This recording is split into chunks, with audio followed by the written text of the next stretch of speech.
Boa noite. A graça e a paz do Senhor Jesus. Amém. Olha, hoje é um dia atípico. Quando nós tomamos decisões e essas decisões vão de encontro à vontade soberana e absoluta de Deus. Pode ter certeza. Novidades virão. Gênesis capítulo 5, versículo 24. Andou Enoque com Deus, e já não era, porque Deus o tomou para si. Com sua cabeça, feche seus olhos, vamos orar em nome de Jesus. Pai querido, Pai amado, em nome de Jesus, nós te louvamos, nós te adoramos na beleza da tua santidade. Tu que és o bispo e pastor de nossas almas, vem falar conosco, Pai. Vem se revelar à tua igreja, porque nós queremos ouvir a tua voz. Que a voz do pastor dê lugar à tua voz, que eu diminua e que tu cresça, e que nós sejamos edificados na tua palavra, em nome de Jesus. Amém. O evangelho não se dirige a uma multidão sem rosto e sem nome, mas se dirige a pessoas únicas. Olha como é sério. O evangelho não se dirige a uma multidão, nem a pessoas sem nome. O evangelho se dirige a pessoas únicas. A exemplo disso é que a história da salvação está repleta de nomes. É incrível.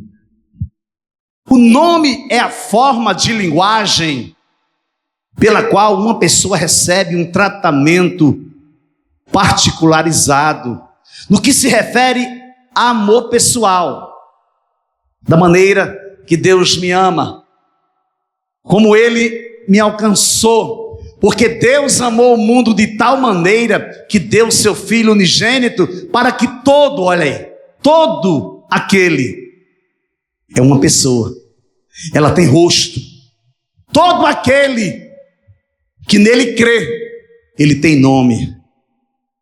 Não é a multidão, é um povo específico. Não é a multidão, é um povo específico. É aquele que nele crê. Então aquele que crê tem um nome, e aquele que crê tem um rosto. Quando eu digo isso, eu estou mostrando para a igreja a importância de você orar por uma pessoa dizendo o nome dela. Nós, aqui, eu e a pastora, e o Josué, quando nós estamos na hora da refeição, nós temos o costume de orar pela comida e orar pelos nossos familiares mais remotos, aqueles que talvez a gente nem conheça.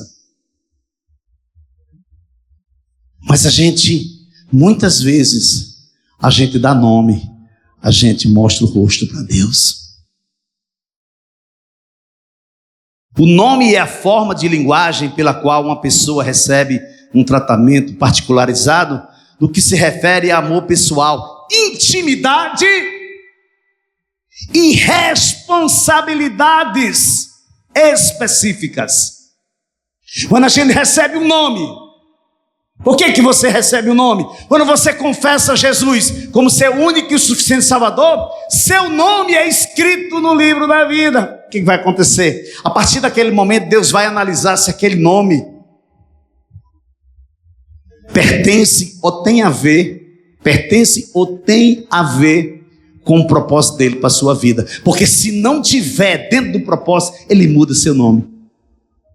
Se nós percebermos de Gênesis a Apocalipse, Deus vai mudando o nome daquelas pessoas que ele vai usar tremendamente. Abraão, sai do meio da tua parentela, vai para uma terra que eu te mostrarei. O que é que ele faz? Ele se levanta e vai, ele não questiona. Lá na frente, Deus se revela novamente para ele, diz: olha, a partir de agora você não vai ser mais Abrão, que quer dizer pai exaltado. A partir de agora você será chamado Abraão, pai de muitas nações. Eita, que Deus poderoso. Lembra de Jacó? Você lembra de Jacó? Quem era Jacó? Jacó era um trapaceiro. Jacó era um usurpador. Ele fazia coisa do jeito que ele queria. Quando der certo, dava certo. Quando não dava certo, ele ia procurar um jeitinho para dar uma arrumada e dar certo. Mas veja bem, abra sua Bíblia em Gênesis. Você já está em Gênesis capítulo 5, vá para Gênesis 32. Gênesis 32, versículos 27 a 30. Então o homem perguntou: como você se chama? Ele respondeu: Jacó. Então disse: seu nome não será mais Jacó, e sim Israel, pois você lutou com Deus e com os homens e prevaleceu. Jacó disse: por favor, diga-me como você se chama. Ele respondeu: por que você pergunta pelo meu nome? E o abençoou ali. Jacó deu àquele lugar o nome de Peniel, pois disse: vi Deus face a face e minha vida foi salva. Gênesis capítulo 32, versículos 27 a 30. Qual a importância de Deus mudar o nome desses homens ou mudar o nome dessas mulheres na história bíblica? As listas genealógicas é uma prova de que Deus busca um relacionamento pessoal com os seus filhos. A busca de um senso de lugar do indivíduo na teia de relações das quais Deus molda a salvação. Esse pastor está complicado para entender. A busca do homem, quando o homem busca Deus de todo o coração, o que é que a Bíblia diz? Que Deus se deixa ser encontrado por ele. Então, essa busca de senso de um lugar, do indivíduo, quando ele busca, ele cai em uma teia. Essa teia chama teia de relacionamentos, o qual Deus molda. O que é moldar? Preparar, dar os acabamentos que precisa da salvação. Então cuidado, você está prestes a cair na teia de Deus. Creio eu que a mudança do meu nome em si não me trará benefícios se eu não tiver a compreensão sobre a importância de andar com Deus.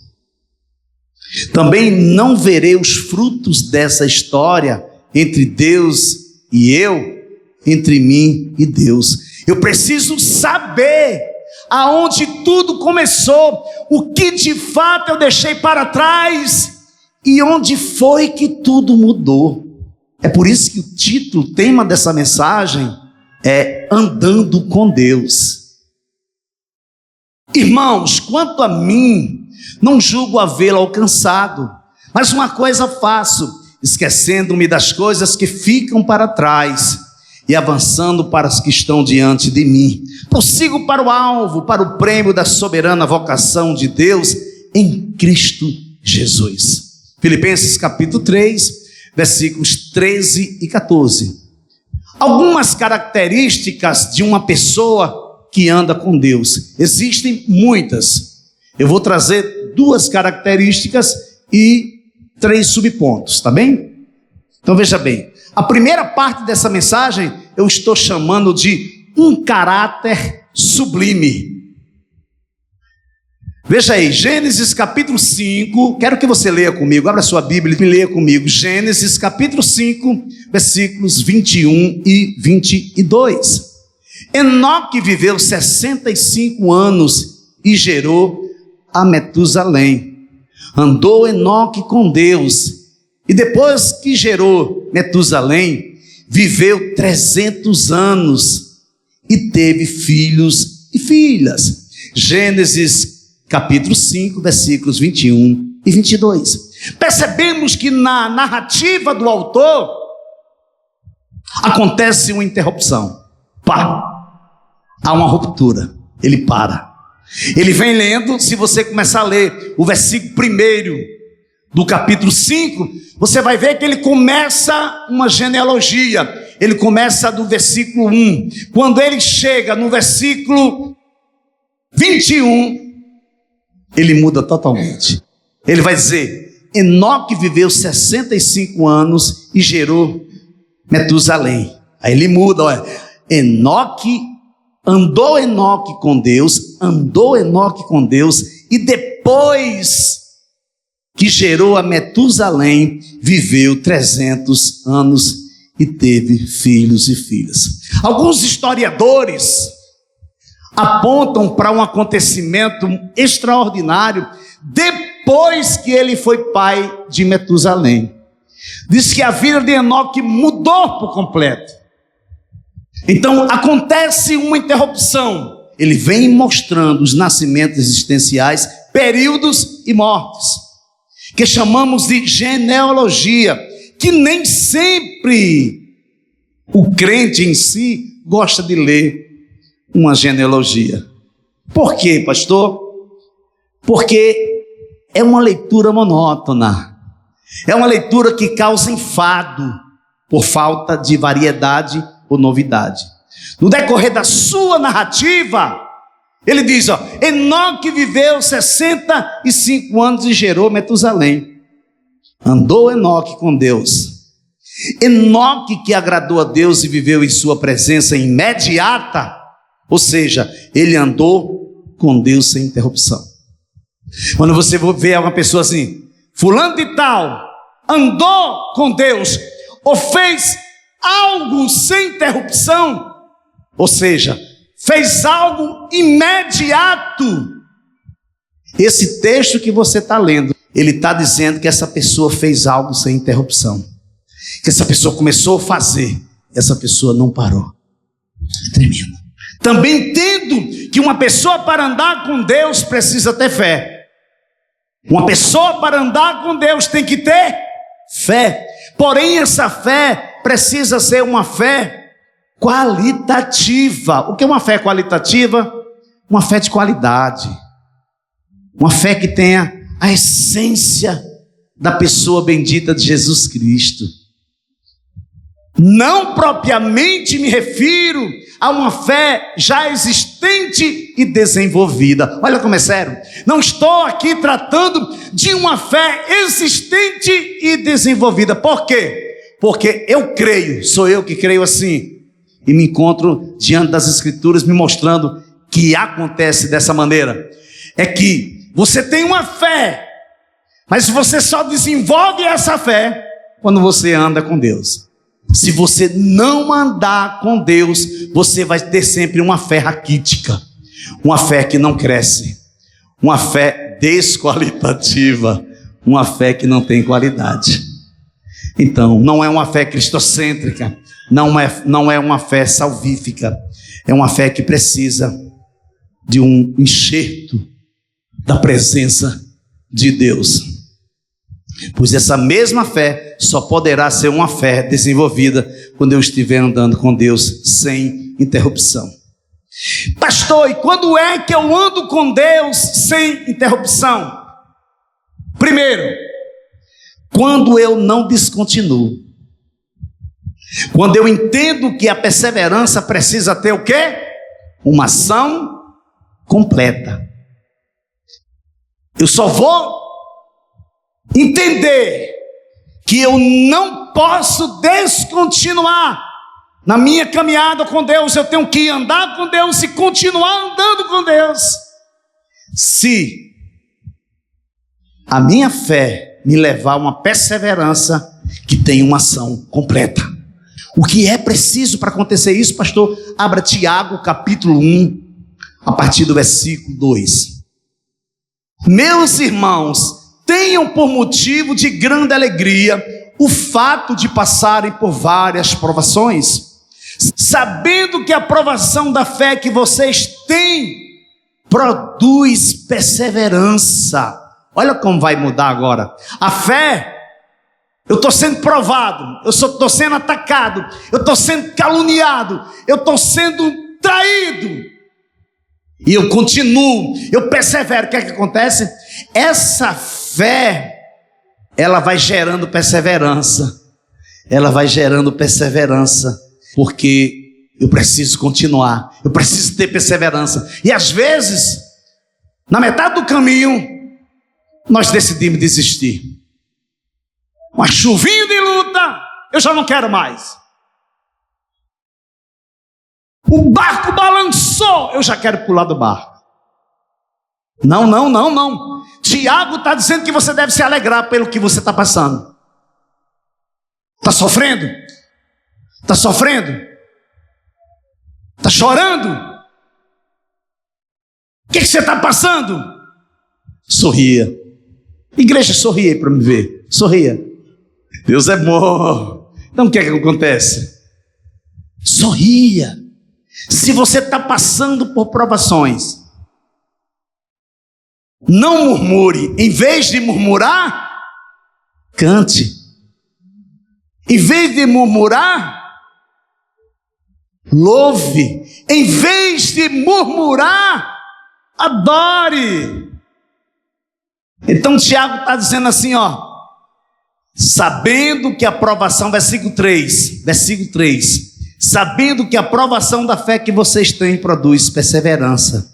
Ora, a perseverança deve ter ação completa, para que vocês sejam perfeitos e íntegros, sem que lhes falte nada. Aí você pode dizer assim, pastor, peraí, eu tenho que sorrir, eu tenho que me alegrar, porque estou passando por dificuldades, porque eu estou sendo atacado.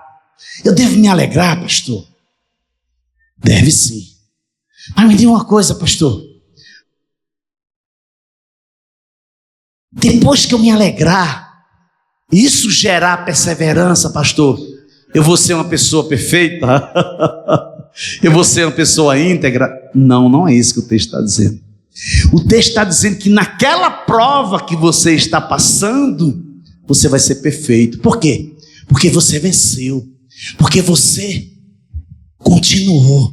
Porque você continua adorando a Deus, apesar das intempéries, apesar das lutas. Olha, há um tempo para todo o propósito de Deus, não é isso? Olha como é sério, olha como é sério. Você está sendo perseguido pelo irmão. O irmão está te perseguindo, o irmão está te caluniando, o irmão está pensando que está fazendo algo e está abafando. Deus diz na sua palavra que você tem só que olhar, só olhar. Porque se você não esperar pelo tempo de Deus, Deus não vai baixar a mão sobre ele ou sobre ela. Mas se você esperar, entregar para Deus, pode contar os dias, que a pancada é grande.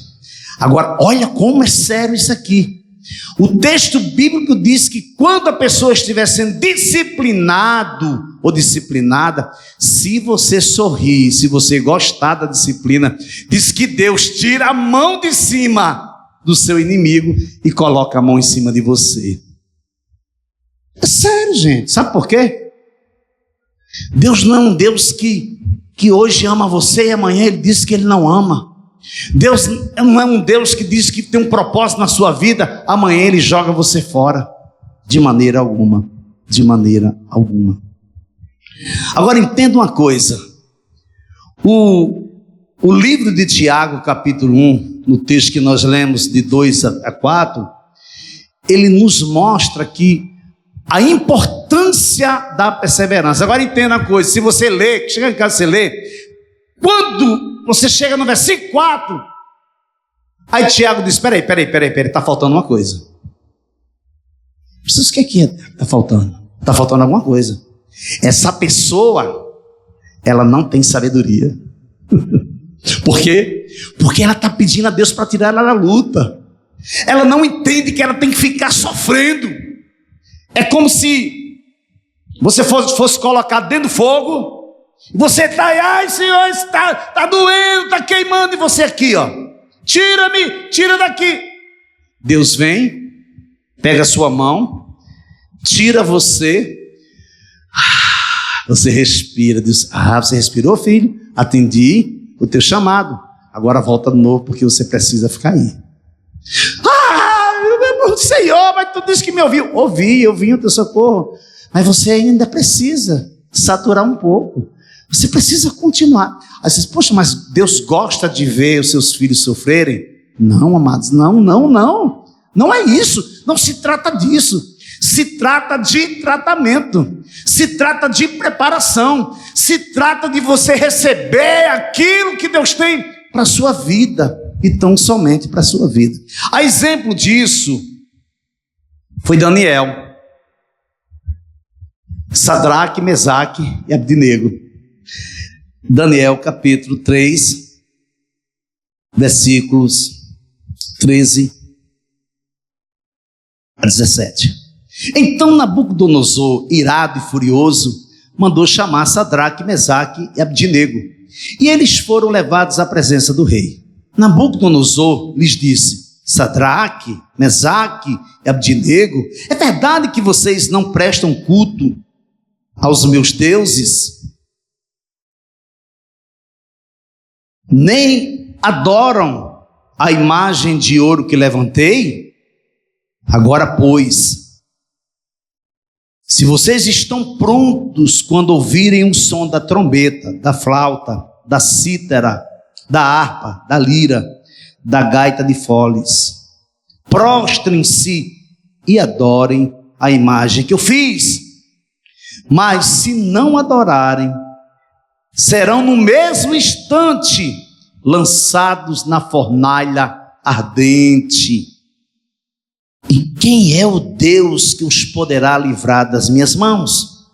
Sadraque, Mesaque e Abdinego responderam ao rei: Nabucodonosor, quanto a isto, não precisamos nem responder. Se o nosso Deus, a quem servimos, quer livrar-nos, Ele nos livrará da fornalha de fogo ardente e das suas mãos, ó rei. Daniel, capítulo 3, versículo 13 a 17. O interessante, amados, é que eles não se prostram. O que acontece? Quando o som da trombeta, da flauta, da cítara, da harpa, da lira, da gaita de foles tocam, eles continuam de pé. O que acontece? A fornalha está aquecida 7 vezes mais. Os homens pegam os 3 e lançam eles dentro da fornalha. O texto bíblico diz que na hora que os homens que lançam eles na fornalha são queimados pelo fogo. Aí você pode até pensar assim: poxa, Sadraque, Mesaque e Abdinego ficou um torrão, né? Não, amados, o rei estava sentado lá, todo frozoa, sentadinho lá, olhando, só para dar o testemunho que eles tinham desobedecido e tinham sido castigados. Quando ele olha, ele diz: espera aí, não eram 3 homens lá dentro? Pessoal, sim, rei. Ele disse: e por que tem 4 homens passeando na fornalha? Você sabe quem era o 4º homem teofanicamente? Sabe quem representa esse homem? É Jesus, amados. Não pense você que quando você estiver na luta, na batalha, e você não se rende aos galanteios do diabo, você prefere se submeter a Deus. Pode acontecer o que acontecer, nenhuma chama arderá em ti, você não será submergido, a mão do Senhor estará contigo e te dará total livramento. Amém? Você pode aplaudir a Jesus nesta noite? Agora, igreja, preste atenção uma coisa, olha. O interessante é que Daniel, que é o quê? Daniel, ele tinha um espírito excelente. E ele foi lançado na cova dos leões. Por quê? Porque ele não se rendeu o que aqueles homens fizeram com ele. Aqueles homens fizeram com que o rei baixasse um decreto que a partir daquele dia ninguém podia se prostrar e orar a outro Deus a não ser o Deus daquele líder. Daniel era o quê? Era um exemplo para Sadraque, Mesaque e Abidnego. Você é um exemplo para os seus amigos, para os seus colegas? Na escola, na faculdade, no trabalho. Você tem dado um exemplo de que você realmente é uma pessoa que teme a Deus? Daniel não estava lá, amados. Isso logo me diz, isso logo me ensina que a minha fidelidade a Deus é independente que eu esteja na frente de líder, de pastor, de pastora, de discipuladora. O que interessa é eu ser fiel a Deus e acabou.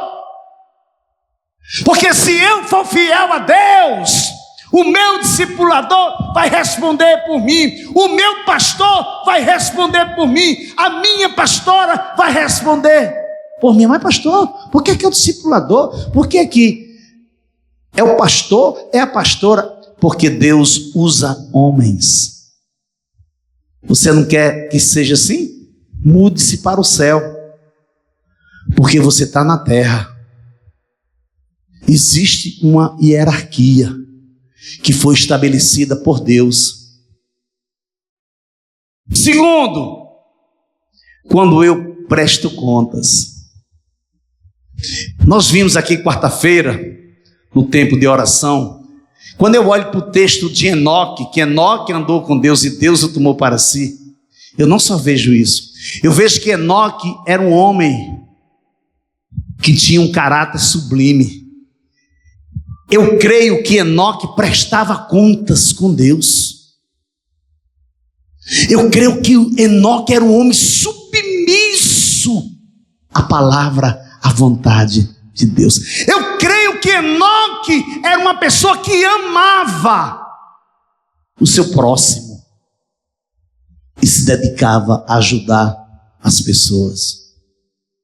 Quando eu entendo que a minha intimidade com Deus flui de um relacionamento profundo, sem máscara, e que mesmo Deus sabendo de tudo antes que eu abra minha boca, mesmo que Deus já conhece tudo, já sabe de tudo, antes de eu abrir a minha boca, eu confesso o meu pecado, eu peço perdão, eu peço orientação, eu me derramo na sua presença.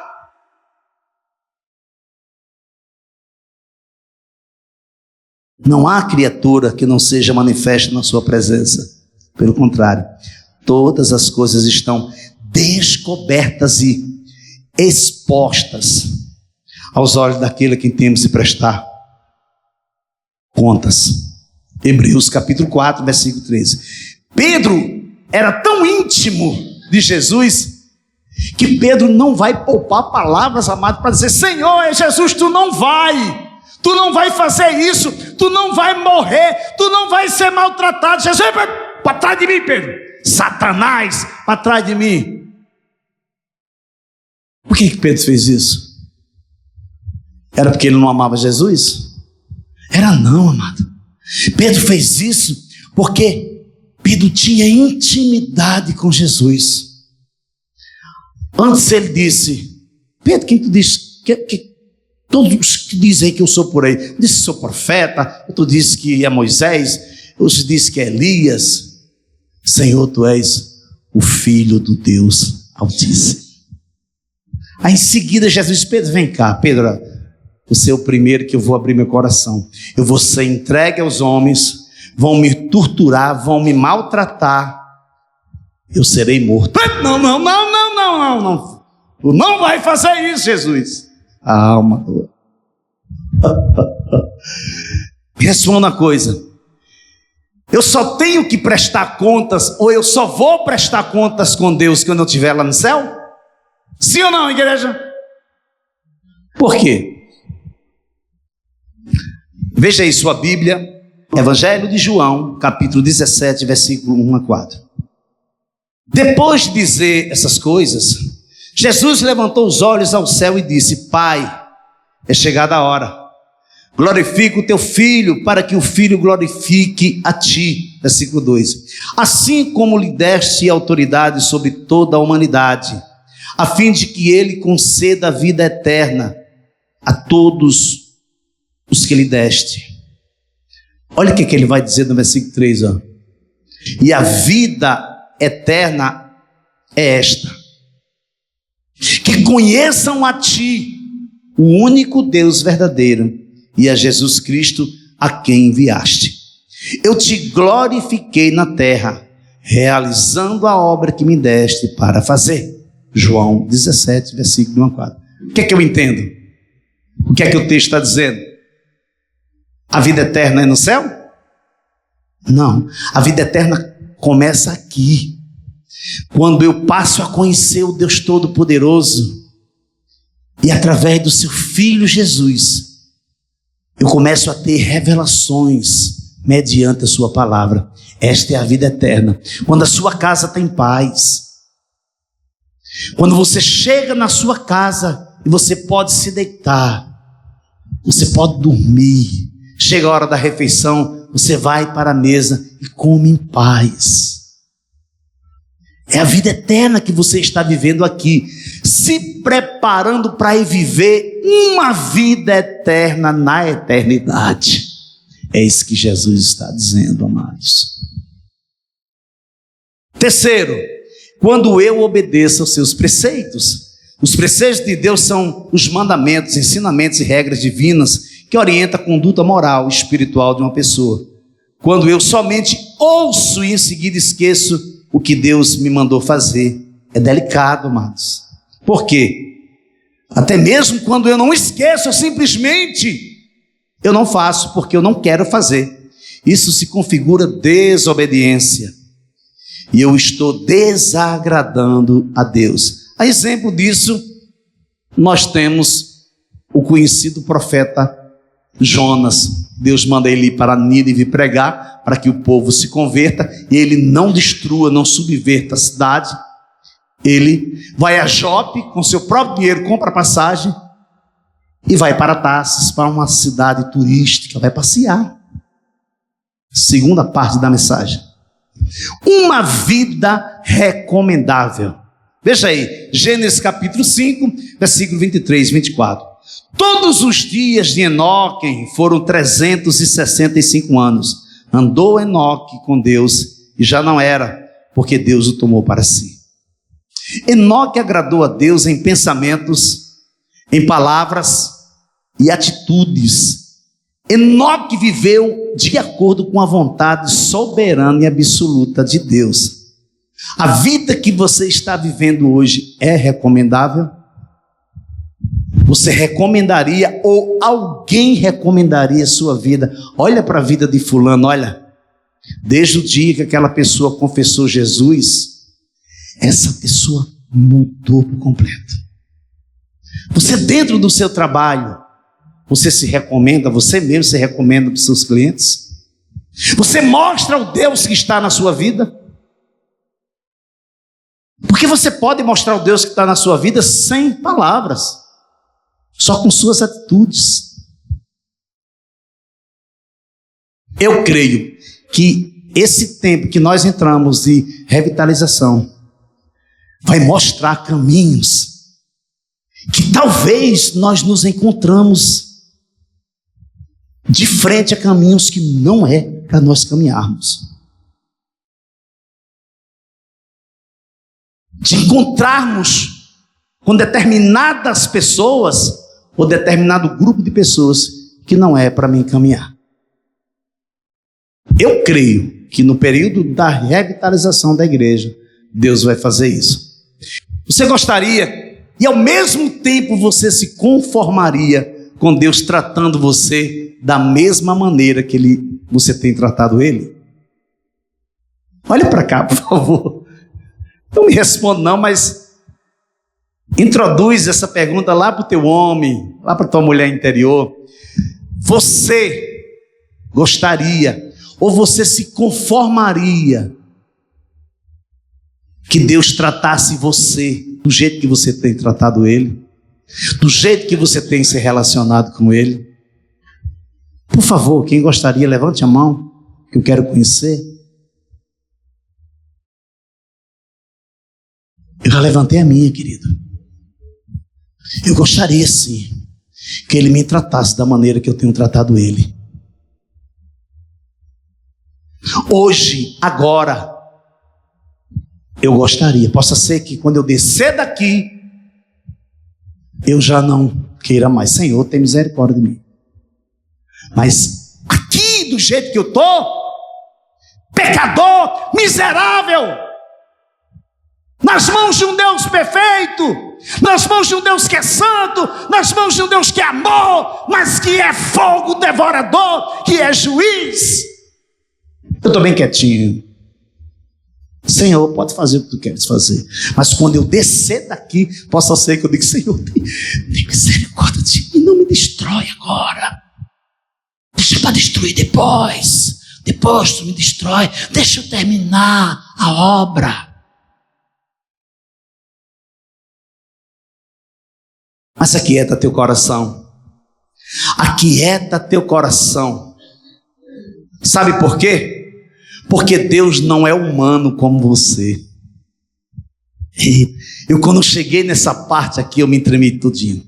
Deus não é humano como você. Deus é espírito. Lembra dele falando lá para a mulher samaritana no Evangelho de João? Ele é espírito. Importa que o adoremos em espírito e em verdade. Então ele tem misericórdia. A misericórdia dele se renova a cada manhã na sua vida, na minha vida. Mas você não tem misericórdia do seu irmão. Você não tem misericórdia do seu próximo. Deus é espírito. Nós somos sua criatura. Não existe uma instituição para deixar mais soldados feridos para trás do que a igreja. Porque o irmão não sabe perdoar, a irmã não sabe perdoar, perdoa da boca para fora, é cheio de hipocrisia, é hipócrita. Mas ele não, ele é misericordioso. Tanto o homem como a mulher, em determinados momentos da sua vida, você não usa de misericórdia com o seu próximo, para com seu irmão. Deus é fiel. O homem só é fiel quando lhe é favorável. Quando não lhe é favorável, sabe o que ele faz? Ele mente. Ele trai. Ele passa você para trás. Ele bebe da sua água. Ele pega a sua água e coloca veneno para você beber e morrer. É assim, por quê? Porque ele não é fiel. E sendo ele infiel para com Deus, você acha que ele vai ser fiel para o próximo? Vai nada. Aguarda para tu ver o que vai acontecer. Eu falei isso aqui quarta-feira, eu vou repetir novamente. Não olhe para uma pessoa e veja somente a foto. Olhe para o filme. Olhe para o vídeo. Olhe para a história. Não tire conclusões apressadas. Você precisa olhar, analisar, se aproximar, começar a caminhar, comer uma saca de sal. Aí sim. Por isso a importância de você andar com Deus. Então, quando você é uma pessoa que nasceu de novo, você se humilha, você dá honra a quem honra merece.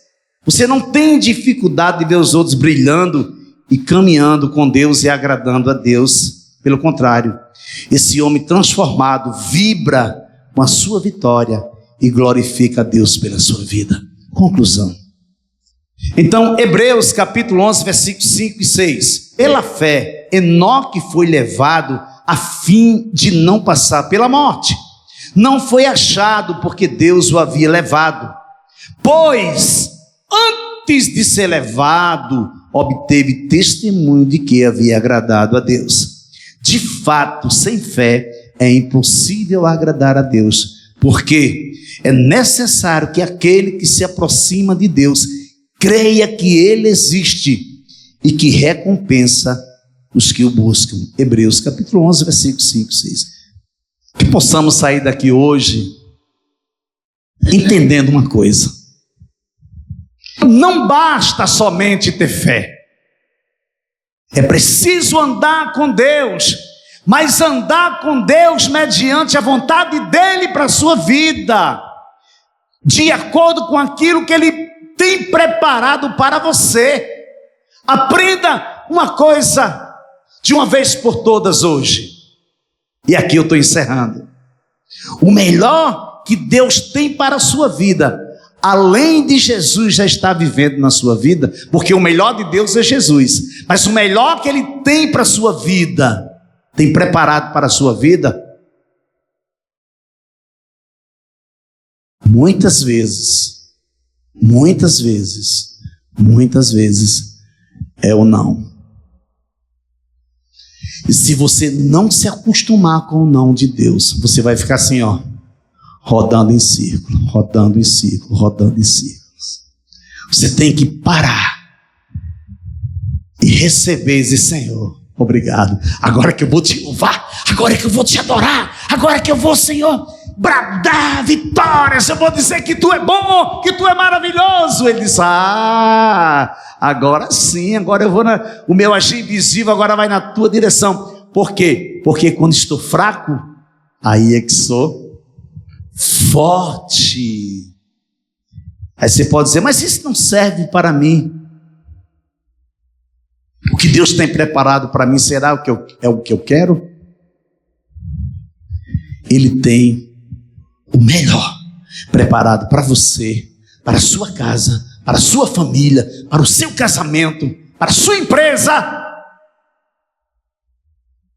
para o seu ministério e para a sua igreja, andando com Deus. Você pode aplaudir a Jesus?